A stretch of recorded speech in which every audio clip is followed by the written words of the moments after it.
Corona अभी खत्म नहीं हुआ कि देश में एक और खतरनाक बीमारी फैलने लगी। राजस्थान में मंकी पॉक्स के 2 संदिग्ध मामले सामने आने से हड़कंप मच गया। दोनों मरीजों को जयपुर के RUHS अस्पताल में भर्ती करवाया गया था। मरीजों के शरीर पर दाने नजर आ रहे थे। एक मरीज अजमेर के किशनगढ़ और दूसरा भरतपुर जिले का रहने वाला है। डॉक्टरों के मुताबिक दोनों मरीजों की कोई ट्रैवल हिस्ट्री अभी तक सामने नहीं आई है, लेकिन इनके शरीर पर जो दाने दिखे थे उसके लक्षण मंकी पॉक्स वायरस के ही लग रहे थे। हालांकि जब दोनों मरीजों के सैंपल जांच के लिए SMS अस्पताल भेजे गए तो दोनों की जांच रिपोर्ट नेगेटिव आ गई। डॉक्टरों के मुताबिक ये दाने मंकी पॉक्स के नहीं बल्कि चिकन पॉक्स की वजह से शरीर पर उभरे थे। विश्व स्वास्थ्य संगठन के मुताबिक मंकी पॉक्स के लक्षण 6 से 13 दिन के अंदर दिखाई देने लगते हैं। हालांकि कई बार 5 से 21 दिन का समय भी लग जाता है। संक्रमित होने पर अगले 5 दिन के अंदर बुखार, सिर दर्द, थकान और पीठ में दर्द जैसे लक्षण दिखते हैं। मंकी पॉक्स क्या है, ये कैसे फैलता है और इसके लक्षण सामने आने पर क्या करना चाहिए, इन तमाम मुद्दों पर राजस्थान तक के रिपोर्टर देवंकुर ने RUHS अस्पताल के अधीक्षक डॉक्टर अजीत सिंह के साथ खास बातचीत की।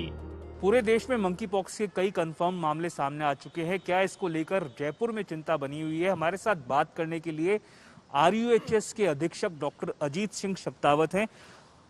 डॉक्टर साहब, ये बताएं कि मंकी पॉक्स के राजस्थान में अब तक कितने मामले सस्पेक्टेड या कंफर्म्ड सामने आ चुके हैं?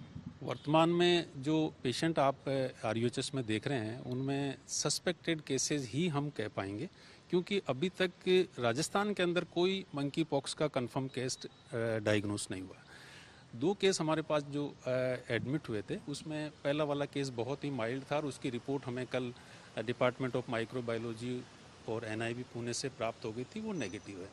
ये जो पेशेंट जिसका कि total clinical presentation chicken pox का लग रहा है, ये बच्चा 20 ईयर ओल्ड है, किशनगढ़ से रेफर होकर आया था। इसके अंदर जो हिस्ट्री निकल के आई है उसमें इसके 4 to 5 डेज़ की फीवर की हिस्ट्री थी और स्किन के ऊपर रेसेस थे। स्किन के ऊपर जो रेसेस का पैटर्न था वो क्लिनिकल फेवर करता है चिकन पॉक्स को।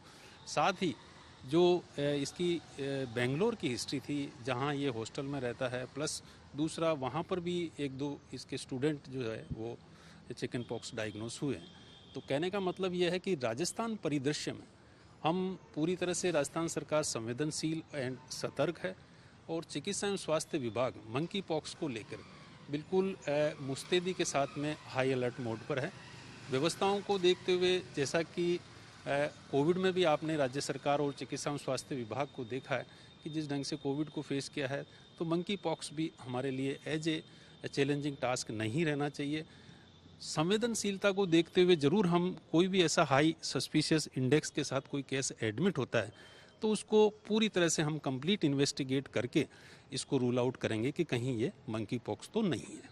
डॉक्टर शब्दावत, मंकी पॉक्स को लेकर जागरूकता बढ़े, इसको लेकर सरकार, चिकित्सा विभाग क्या कुछ कदम उठा चुकी है, क्या कुछ उठाने का इरादा रखती है?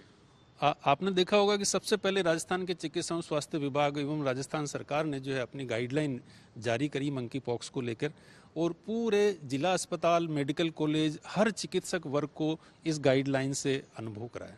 और ये इस गाइडलाइन के तहत चिकित्सा एवं स्वास्थ्य विभाग का हर चिकित्सक इतना संवेदनशील है कि अगर मान लो कोई ऐसा पेशेंट जिसकी कि हमें कहीं फीवर की और रेसेस की हिस्ट्री निकलती है तो उसको कम्प्लीटली हम एक हाई इंडेक्स के साथ सोचें कि कहीं ये मंकी पॉक्स तो नहीं है। उसकी कोई ऐसी कॉन्टैक्ट हिस्ट्री या ट्रेवल हिस्ट्री निकलती है, वो भी हमारे लिए एक बहुत इंपॉर्टेंट क्लू पॉइंट होता है मंकी पॉक्स को डायग्नोस करने के लिए। तो हमारी तैयारी में हम बिल्कुल पूरी तरह से मुस्तैद हैं। कहीं भी किसी भी स्तर पर हमें ऐसा नहीं लगता कि हम इसमें पीछे रहेंगे। अगर हिस्ट्री की बात की जाए तो मंकी पॉक्स आया कहाँ से है? क्या ये सही है कि बंगाल में सबसे पहले मंकी पॉक्स का केस पाया गया? भारत में कहाँ से आया मंकी पॉक्स? आइडियली जो आपने देखा होगा कि बंगाल है, केरल है, इनके अंदर जो इनिशियली 3 केसेस डायग्नोस हुए थे। साथ ही जो पुराना हिस्ट्री के अगर बैकग्राउंड की बात करते हैं तो अफ्रीकन कंट्रीज़ में ये साउथ एंड वेस्टर्न स्ट्रेन के नाम से 2 स्ट्रेन के नाम से पॉपुलर हुआ। और जो दोनों की विरुलेंस है उसमें अगर देखेंगे कि तो वेस्टर्न अफ्रीकन स्ट्रेन बहुत माइल्ड है। और पॉजिटिव चीज़ मैं ये कहना चाहूँगा कि अभी फ़िलहाल में जो अगर जीनोम सीक्वेंसिंग में देखते हैं तो वेस्टर्न स्ट्रेन ही आ रहा जो कि माइल्डर फॉर्म है। जहाँ हम सेंट्रल अफ्रीकन या कॉन्गो स्ट्रेन की अगर बात करते हैं मंकी पॉक्स की, जो कि काफ़ी सीवियर है, और जिसका मोटिलिटी के अंदर केस फेटिलिटी रेट भी 10.6 है। तो इनको अगर हम देखते हैं तो अफ्रीकन स्ट्रेन काफ़ी सेफ एंड कम विरुलेंट है और जो सेंट्रल स्ट्रेन है वो काफ़ी सीवियर। तो जो मंकी पॉक्स का अभी तक का एंट्री है भारत की, उसको देखते हुए धीरे धीरे केसेस ज़रूर बढ़ रहे हैं, लेकिन हम अगर सतर्क रहेंगे, विजिलेंट रहेंगे, क्लिनिकल ओपीडीज़ के अंदर हमारा चिकित्सक मुस्तैद रहेगा तो डेफिनेटली हम उसको अर्ली डायग्नोज करके आइसोलेट कर सकें। आपने माइल्ड होने की बात की, पर एक मौत हो चुकी है सर मंकी पॉक्स की वजह से। डेफिनेटली जो मंकी पॉक्स की डेथ है उसमें कहीं ना कहीं कुछ केसेस के अंदर जहां पर हमें septicaemia, ARDS, multi organ failure की पिक्चर मिलती है और जो कई बार कोमॉर्बिड कंडीशंस में भी कुछ पेशेंट्स आते हैं तो उनके अंदर क्योंकि बॉडी इम्यूनिटी वीक रहती है, डेफिनेटली ये माइल्डर फॉर्म भी सीवियर रूप लेके आ सकती है। डॉक्टर शक्तावत, अगर कंपेयर किया जाए मंकी पॉक्स को कोविड से, क्या आपको लगता है उसी लेवल का इन्फेक्शन फैल सकता है मंकी पॉक्स को?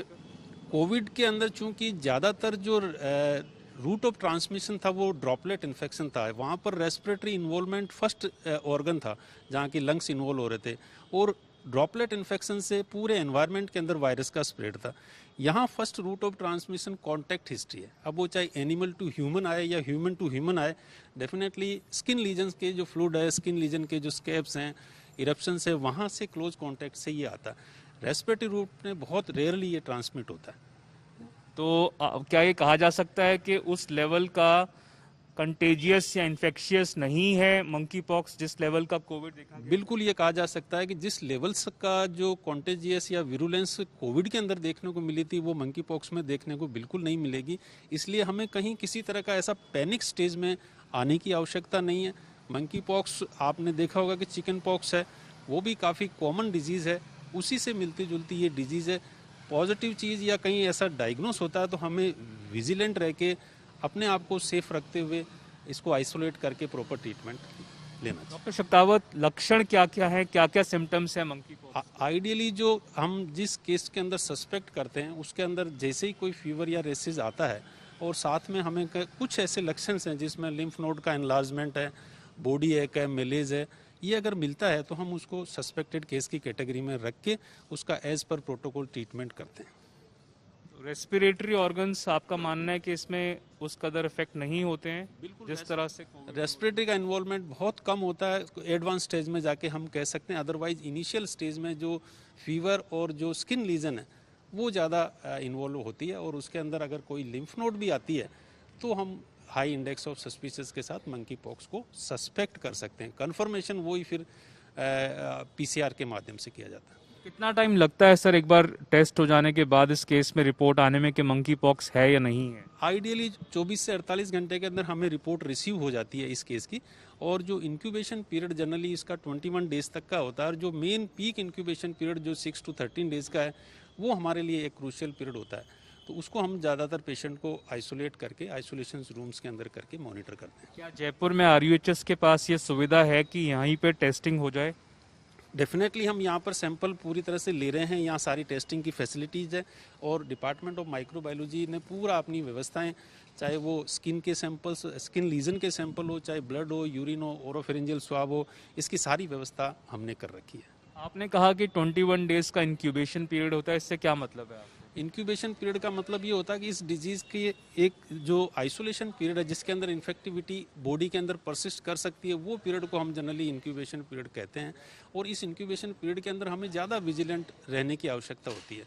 इसके बाद उसकी इन्फेक्टिविटी केस की कम होती चली। आइसोलेशन इस केस में 21 डेज का है जबकि कोविड के केस में 7 या 14 डेज का होता था, ऐसा क्यों? जनरली जैसे कोविड में हमने ड्रॉपलेट इन्फेक्शन जनरली इसमें कहा था, जिसके अंदर आपने देखा होगा कि डेल्टा वायरस के अंदर हमारे पास 14 डेज का था, फिर ओमिक्रॉन आया तो वही इंक्यूबेशन पीरियड 5 to 7 डेज हो गया, तो उसमें हमने आइसोलेशन 7 डेज का किया। इसमें स्किन लीजन इरप्शन से लेकर प्लस उसका पूरा जो प्रोलोंगेशन प्लस स्केप बनने तक वो पीरियड हमें, क्योंकि इसका स्किन से कॉन्टैक्ट, फ्लूइड का सीक्रेशन, ये सारे के सारे एक रूट ऑफ ट्रांसमिशन के अंदर आते हैं, इसलिए हमें थोड़ा इसमें विजिलेंट रहना पड़ेगा और वो डिजीज़ का जो पैटर्न है उसको ऑब्जर्व करना पड़ेगा। आपने सिम्टम्स में फीवर और स्किन लीजन बताया, तो अगर किसी को ये सिम्टम्स डेवलप होते हैं तो सबसे पहले क्या करना चाहिए? क्या इमीडिएटली टेस्टिंग करवानी चाहिए? इसके अंदर जैसे अगर फीवर और रेसेज हैं तो उसके लिए तुरंत अपन को चिकित्सक की सलाह लेनी चाहिए। और अगर रेसेज का पैटर्न डिस्ट्रीब्यूशन ये कहीं ऐसा लगता है तो चिकित्सक की सलाह से उसका ट्रीटमेंट करा के, अगर डॉक्टर को ऐसा लगता है कि हमें इसमें मंकी पॉक्स रूल आउट करना है, वो फिर इस केस को आगे डील करेगा। सर एक ये सवाल, आपने कहा कि ह्यूमन टू ह्यूमन ट्रांसमिशन और एनिमल टू ह्यूमन ट्रांसमिशन दोनों पॉसिबल है, बट अगर परसेंटेज की बात करें ज़्यादा लाइक्लीहुड क्या है, कितने केसेस? आइडियली जो ह्यूमन टू ह्यूमन जैसे फैमिली मेम्बर्स है, अटेंडेंट है, वो प्लस जो हमारे डॉक्टर्स है, पैरामेडिकल स्टाफ्स है, उनका एक्सपोजर, तो इसमें जनरली गाइडलाइन हम यही प्रिस्क्राइब करते हैं जैसा कि कोविड में भी किया। पूरा health care system PP kit के जरिए प्लस एसेप्टिक टेक्निक लेते हुए ग्लव्स है, मास्क है, ये सारा हेल्थ केयर वर्कर के लेवल पर एक प्रिकॉशन रखनी है। साथ ही फैमिली मेम्बर्स को भी हमें सेम प्रोटोकॉल के साथ में पेशेंट से एक्सपोज करना है। अदरवाइज थोड़ा ये कांटेक्ट जो लिक्विड है, जो स्किन लीजन का सीक्रेशन है, वो काफ़ी हद तक इन्फेक्ट कर सकता है। क्या आरयूएचएस में मंकी पॉक्स को लेकर अलग से वार्ड बनाया गया है या ऐसा बनाने का कोई प्लान है? अभी हमने एक फ्लोर के अंदर जो है पूरा एक डेडिकेट किया है, साथ ही एक आईसीयू को भी हमने डेडिकेट किया है कि अगर कोई ऐसा केस आ भी जाता है तो हमारे पास वो आईसीयू प्लस आइसोलेशन रूम की पूरी फैसिलिटी है, जिसका कि पूरी तरह से राज्य सरकार के माध्यम से हमने पूरा इंफ्रास्ट्रक्चर जो कोविड में यूज़ किया था उसी का एक पार्ट हमने मंकी पॉक्स के लिए भी डेडिकेट कर रखा है। तो साफ तौर पर डॉक्टर अजीत सिंह शब्तावत ये कहते हुए कि पैनिक करने की जरूरत नहीं है, पर जो फैसिलिटीज कोविड के लिए यूज की गई थी उसका एक हिस्सा मंकी पॉक्स को डेडिकेट करने का प्लान बना लिया गया है। कैमरा पर्सन निखिल शर्मा के साथ देवंकुर वधावन, जयपुर।